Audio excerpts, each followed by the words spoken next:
Welcome to AM Muscle Maintenance with InShape Fitness. I'm Coach Kim, and today's podcast workout is called a plank a day.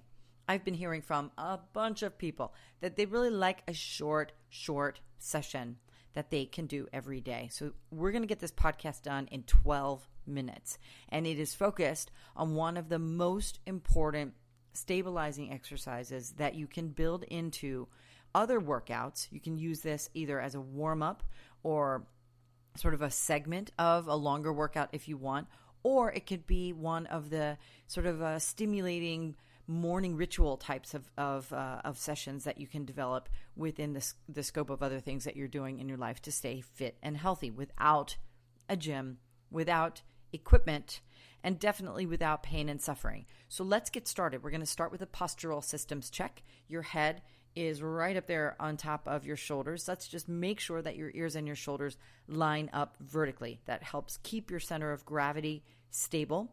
It helps keep from pulling on muscles on the back of your neck, and it helps keep your airway really open. And if your chest is open as well, your shoulders are back, that opens up the chest for even greater efficiency through your respiratory system.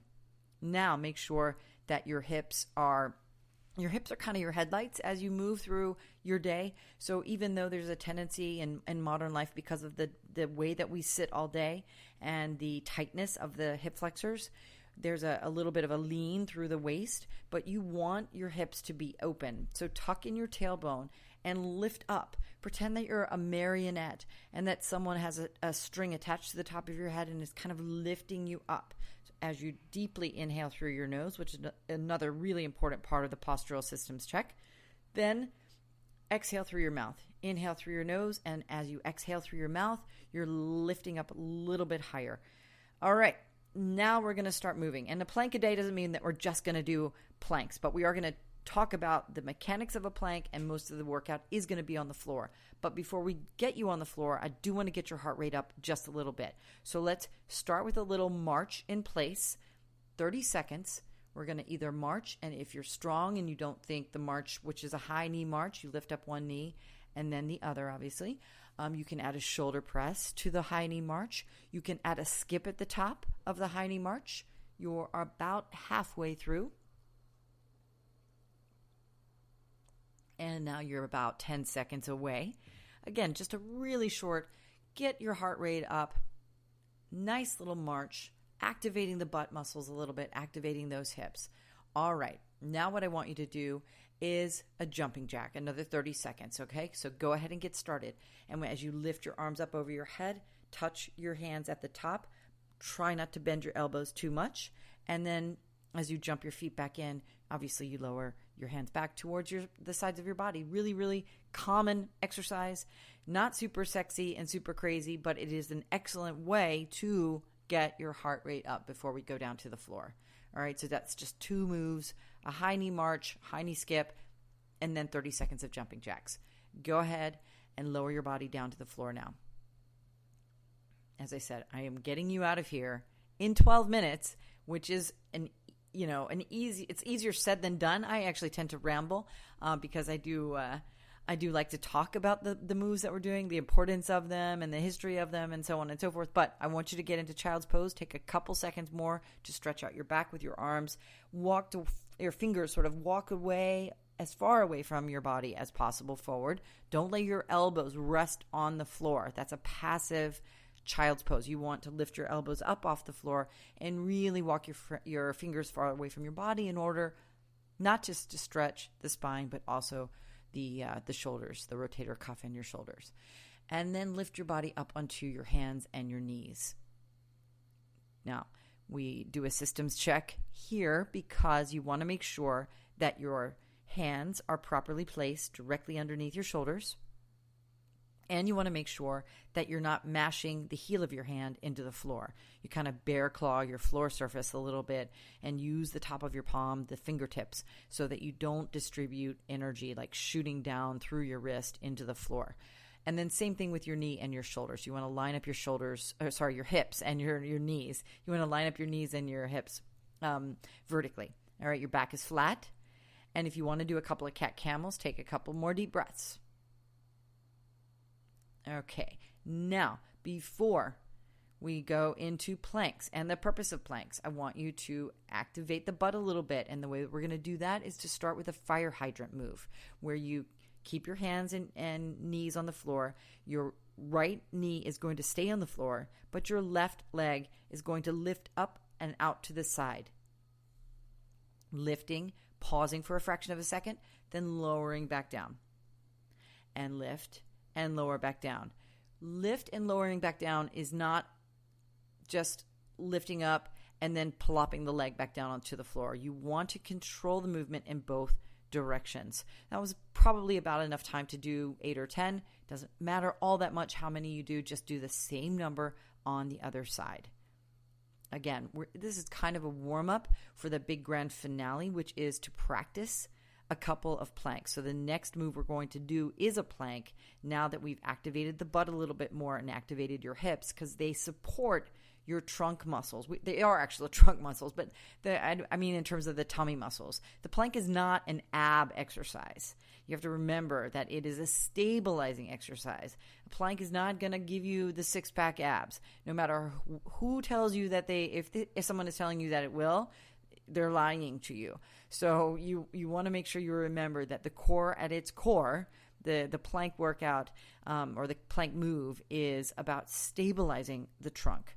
All right, so now you've done both sides in the fire hydrant exercise. Now what I want you to do is lower to your elbows. We do this because once you lift your knees up off the floor, you're going to drive a lot of energy into your shoulders. And if you're on your hands, most of the time, that means that the heel of your hand and your wrist are susceptible to a little more anguish than we want to serve up to you. So we lower down to the elbows, where you're distributing the upper part of the weight through the entire forearm, through your elbow. Though you have to make sure you're not driving your elbows down to the floor as well. And then flatten your hands onto the floor surface again. Don't make fists. I actually cannot stand watching people make fists, because I can see the tension as they squeeze their hands when it gets harder. So once you lift up your knees, we're just going to hold for 20 seconds to begin. You're going to walk your feet out and you're going to lift up onto the balls of your feet so that your butt and your back and your shoulders are in one parallel line with the floor. Squeeze your butt cheeks. Your time starts now. You want to inhale and exhale. Inhale through your nose, exhale through your mouth. Again, it's just 20 seconds. If you cannot do 20 seconds, resting on your knees or the bottom part of your thigh is okay. Halfway through. 10 more seconds to go. Now 8. 5 more. 4, 3, 2, and 1. Very good. Rest back in child's pose. Okay. Now, what I want you to do is we're going to go back up onto the hands and knees, and we're going to do another fire hydrant, though this time I'm going to add a kick as you lift up the knee. Then you're going to kick the lower leg out with a flexed foot. And again, this helps re-stimulate the butt muscles and the side of the leg, because they are supporting you as you create this sort of the conditions that force the trunk to support your body. Okay, so again, you've got about 20 seconds or so, time enough to do about 10 of those on the left leg and then 10 on the right. Now, I told you I was going to talk about this a little while ago. I want to make sure that I tell you this one little historical nugget of information that I found about the saying an apple a day. Turns out that it is quite an old saying, and it reminds me of something like my grandmother would have said to me. An apple a day keeps the doctor away. Apparently came from, it's a Welsh saying that was it sort of came in written form in the Great Britain back in the early or mid 1800s, and it had to do with eating an apple and on going to bed, and you will keep the doctor from earning his bread, as the proverb went in Pembrokeshire, it says. So that's where the apple a day keeps the doctor away thing comes from. Okay, now I want you to hold a plank again. This time, we're going to try for 20 seconds again, and then we're going to go for a little bit longer, but we're going to add a different exercise in between. So go ahead and lower back down to your elbows. Put your hands flat on the floor. Splay your fingers if you can, and then lift up off of your knees onto the balls of your feet, making sure that your back and your butt are parallel to the floor. So these are really simple quadruped exercises interlaced with plank intervals, with plank segments. And then you've got 5 more seconds to go here. We're going to turn over and do one more exercise, and then I'm going to leave you with the last plank. And the last plank we're going to do for a little bit longer, plus we're going to add some other detailing into the plank for moving planks, which adds a little bit of variety into an otherwise relatively boring, maybe, exercise routine.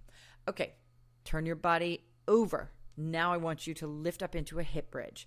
And I go to hip bridge because the glutes, which we focused on when we were in quadruped, are also very, very dormant during the seated position, which is what you hold for most of your day.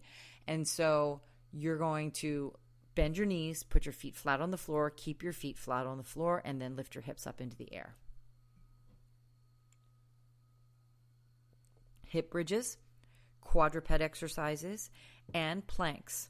Those 3 types of moves are really important every single day. All right, so if you're just holding the hip bridge up with both feet flat on the floor, this might be pretty easy. And you won't necessarily need to make it super, super difficult, but you can lower down and lift up. And to make hip bridge variations more challenging, more complicated and challenging for you, lift up one leg and produce the same move, but using one leg, and then, of course, making sure that you do the same amount of effort on both legs if you go to those one leg variations. Then, last move is to turn you back over and do the final plank. As we're nearing that, we're just past the 12-minute mark for the podcast, nearing the 12-minute mark for the workout itself. I want you back in your plank, holding for 30 seconds. And this time, we're going to do 2 hip variations. One is where you corkscrew your hips. You lower your left hip and then lower your right hip, and then lower the left hip and then lower the right hip. That's it. So the corkscrew plank is what we call this. And the second variation is where you lift your butt up high in the air and then lower your hips, almost grazing the floor, and then lift up higher and lower back down. That's about 30 seconds in this third plank, and it brings me to the end of my 12-minute commitment to you. So I'm going to say goodbye from there, but come back next week. We'll have another equipment-free workout for you to do on InShape Fitness's podcast channel here, AM Muscle Maintenance. And then I'll be talking a little bit more about planks, the position, and stability in the InShape Fitness show, which I'll be broadcasting in a couple of days. Have a great week.